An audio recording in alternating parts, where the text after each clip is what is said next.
Bonjour, nous sommes l'équipe internationale. Carole Marot, Laurie Thieguillot, et dans cette vidéo, nous allons vous présenter les échanges sur le programme international. Qu'est-ce qu'un échange? Un échange est un séjour d'études d'une durée d'un semestre ou d'une année académique. Cela concerne aussi bien les mobilités d'études que les séjours de recherche des doctorants ou encore les postes de TA, Teaching Assistant. Pour toute mobilité, vous devrez donc suivre des cours correspondant à votre cursus de la Sorbonne Nouvelle. Il n'y aura pas d'équivalence exacte, l'idée étant de suivre des cours similaires vous permettant de valider votre diplôme.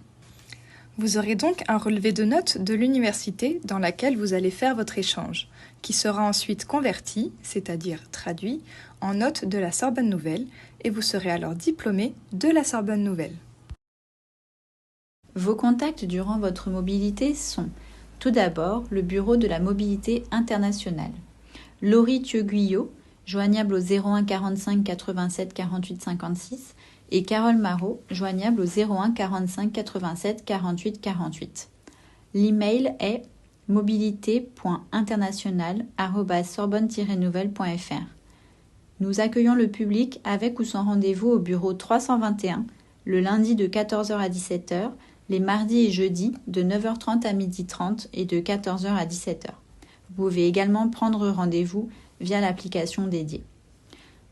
Vos contacts seront également les coordinateurs de zone et de département. Vous retrouverez la liste des coordinateurs de zone via notre page. Qui peut postuler pour les échanges? Le niveau minimum pour candidater est le niveau de licence 2.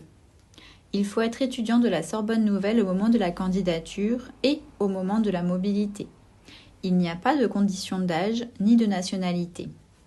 Tous les départements sont ouverts à la mobilité internationale.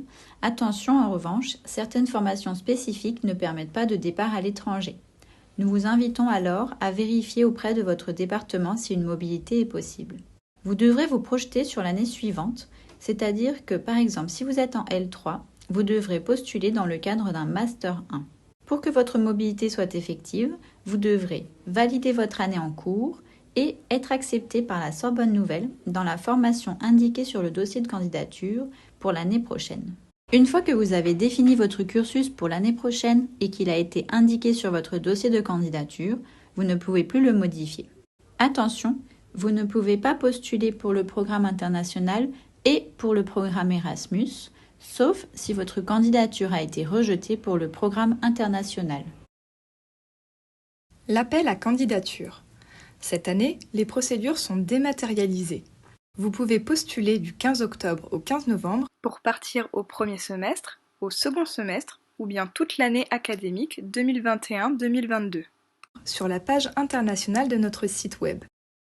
Dans la rubrique International, l'onglet Partir en mobilité à l'étranger, dans le cadre d'un programme d'échange, puis enfin, étudier dans un pays hors Erasmus. En arrivant sur la page, vous voyez donc les étapes nécessaires à votre candidature. Les étapes de votre candidature. Sur cette page figurent toutes les informations nécessaires pour votre candidature. Veillez à bien lire les informations, suivre les instructions et consulter tous les liens disponibles. Vous devrez donc choisir vos destinations, télécharger et remplir le tableau récapitulatif, préparer les pièces à joindre et remplir le formulaire en ligne avec vos informations et ces documents à y télécharger. Cela avant le 15 novembre à 23h59. Vous pouvez choisir une ou deux zones et 3 établissements maximum par zone. On distingue 7 zones: Amérique latine, Asie, Canada, États-Unis, Maghreb et Proche-Orient, Océanie et Russie.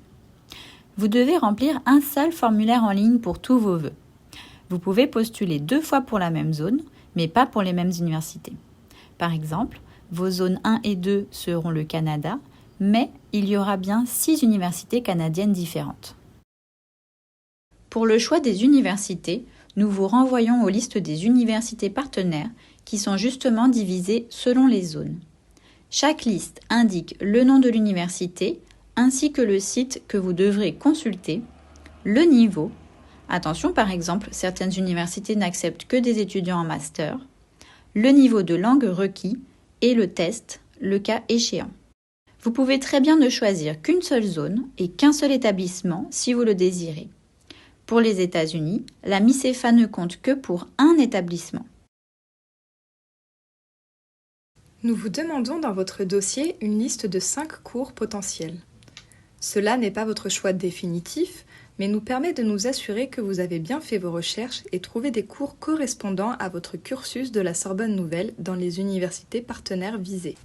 Pour trouver les cours disponibles, il vous faut consulter les sites des universités partenaires qui vous intéressent. Vous trouverez à cet effet sur notre page web également toutes les fiches informatives de chaque établissement. En cas de doute ou de difficulté, vous pouvez contacter le coordinateur ou la coordinatrice de la zone pour laquelle vous candidatez ou encore vos gestionnaires de mobilité. Pour déposer votre candidature, vous devez simplement remplir notre formulaire en ligne.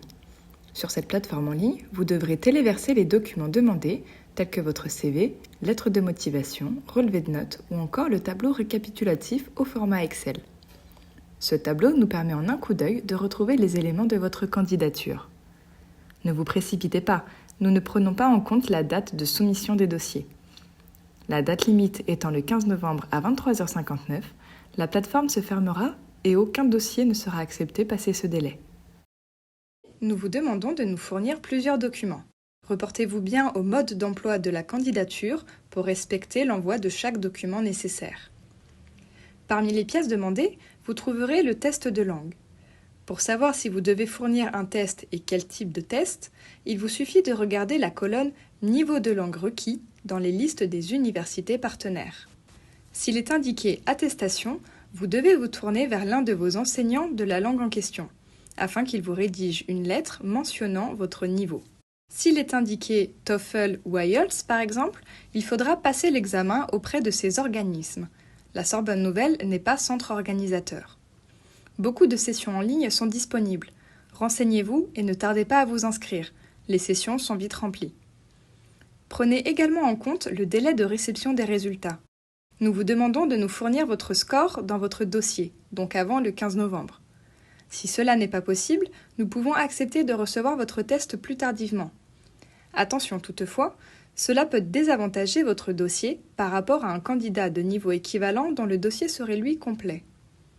En ce qui concerne la MICEFA, nous devrons envoyer les dossiers des présélectionnés avant les congés de décembre. Cela vous laisse donc très peu de temps supplémentaire. Dans tous les cas, merci de joindre une preuve de votre inscription à une session de ce type de test, ou le cas échéant, une attestation sur l'honneur comme quoi vous allez vous inscrire prochainement à une session. Nous vous demandons également dans votre dossier une lettre de motivation. Il faut nous fournir alors une lettre de motivation par zone pour laquelle vous candidatez, et non pas pour chaque établissement. Ainsi, si vous postulez pour 2 zones, il nous faudra 2 lettres de motivation en français, plus leur traduction dans la langue d'enseignement dans laquelle vous allez suivre vos cours. Par exemple, si vous postulez pour effectuer des séjours dans des universités japonaises, il faudra nous fournir une traduction de votre lettre de motivation en anglais, puisque c'est en anglais que vous suivrez vos cours au Japon. Les lettres de recommandation, quant à elles, sont obligatoires uniquement pour les États-Unis. Cependant, si vous avez des lettres de recommandation et que vous postulez pour d'autres zones, vous pouvez bien évidemment les joindre à votre dossier. Enfin, en ce qui concerne les relevés de notes, il faut nous fournir les relevés de notes de toutes vos études supérieures, y compris les études en BTS ou en prépa, y compris également si vous avez redoublé et que vous avez effectué plusieurs années. Nous devons en effet bien comprendre votre cursus et votre profil dans son intégralité. Vous faites donc actuellement votre candidature pour la présélection par la Sorbonne Nouvelle. Vos dossiers seront étudiés par les coordinateurs de la Sorbonne Nouvelle au mois de décembre, selon les critères comme les notes, votre motivation, l'adéquation de votre cursus, l'intérêt de votre projet académique, voire professionnel. Les résultats de la sélection vous seront communiqués à la mi-janvier. À la mi-février, nous organiserons une réunion d'information pour les étudiants présélectionnés. En effet, si vous êtes accepté par la Sorbonne Nouvelle, cela ne signifie pas encore que vous êtes sûr de partir. Dans un second temps, nous effectuerons avec vous votre candidature auprès de l'université sur laquelle nous vous avons sélectionné. Une fois que celle-ci vous aura envoyé votre lettre d'acceptation, vous serez alors définitivement accepté et pourrez commencer les démarches du départ. Par ailleurs, votre sélection en mobilité ne vaut pas passage dans l'année supérieure ni acceptation dans le master pour lequel vous candidatez. En ce qui concerne le logement, des logements sur le campus peuvent vous être proposés par les universités partenaires. Un formulaire de demande de logement sera alors à fournir au moment de votre candidature auprès du partenaire, le cas échéant. La Sorbonne Nouvelle ne propose pas de logement aux étudiants partant en mobilité. Enfin, il existe des aides financières destinées à participer au financement de votre séjour à l'étranger. L'appel à candidature se déroulera au mois de mai. Les étudiants boursiers conserveront leur bourse du Crous et l'aide à la mobilité s'y ajoutera. Vous retrouverez toutes les informations sur la page Aide à la mobilité de notre site web. Nous vous remercions de votre attention et restons disponibles par mail, téléphone ou au bureau 321 pour toute question supplémentaire.